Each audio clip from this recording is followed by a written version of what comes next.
Oh, look at that, it's perfect. Oh. What is happening, people? Welcome back to another video. I'm T2 Sugars, Welsh artist, and today I am painting a van. Yes, I seen the other day that Dork had some trouble painting a vehicle. Very frostbite. So I'm gonna have a go myself. I've taped it all up now, so you have to watch that little boring part. And first off, we are going to be putting a face on this side. I have no idea what I'm going to do on the back yet, and then we're going to be painting a space monkey on the other side, which would be cool.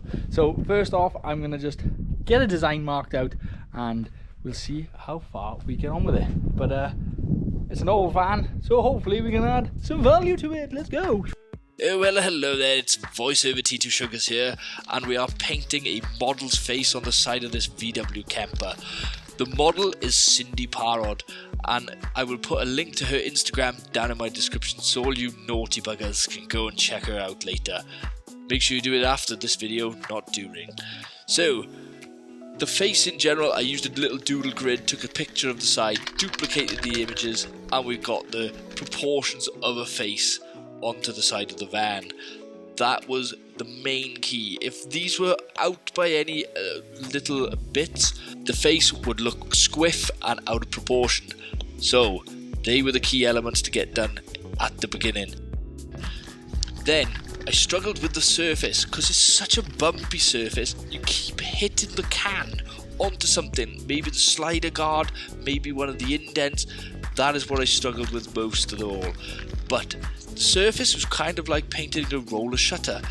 So I've done plenty of them, so I kind of had a lot of experience painting this type of metal surface.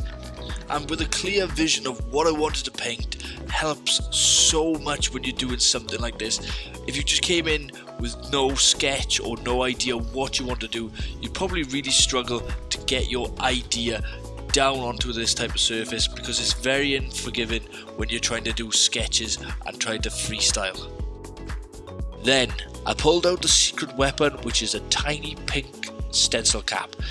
The detail that you can get with this thing is absolutely phenomenal. I recommend anyone pick up one of these for their arsenal. It is an outstanding bit of kit and I don't go anywhere without it. It gives me all of the detail I need, especially as you can see me putting in these teeth, that they are perfectly placed. Where if I did this without the stencil cap, I would have failed probably 9 times out of 10. So now we can see these little details going in. I'm really pleased with the way that this is turning out, and you can see that all the proportions are very correct and that I haven't squiffed anything in the meantime of painting this one. And I try to emphasize the fact that as soon as you get the proportions correct, then the rest of it is kind of like paint by numbers. So here we go, we're going to paint the other side with a space monkey. So I have the one side done already. I'm not going to reveal it till the end. Let's go and do a space monkey on the other side, and then we've got the back end to deal with blending the two images together. But let's get this side done next. Let's go. So here is the space monkey come together. The image that we chose was, for a basis, was Brain Mash's epic image of a space monkey.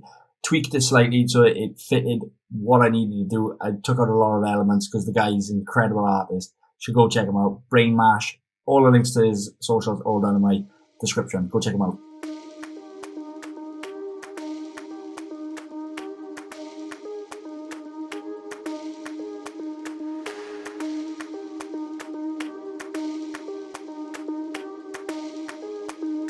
So there you have it. I am finished here with Jordan's van and the space monkey and the girl. I've done the back end. I just merged the two images as in the colours. I didn't want to go too much into detail on the back. I just wanted the sides to speak for itself. The painting altogether turned out amazing. I'm really happy with the result, but painting vehicles isn't as easy as I thought. I did this challenge for myself because I seen Dork doing a car recently, and he struggled a lot. I struggled as well, but with the designs that I done, I picked out some of my strengths in what I paint, and hopefully you guys agree with me that it looks pretty awesome. But yeah, if you guys enjoyed watching this video, please like and subscribe. I'll see you guys on the next one. Peace.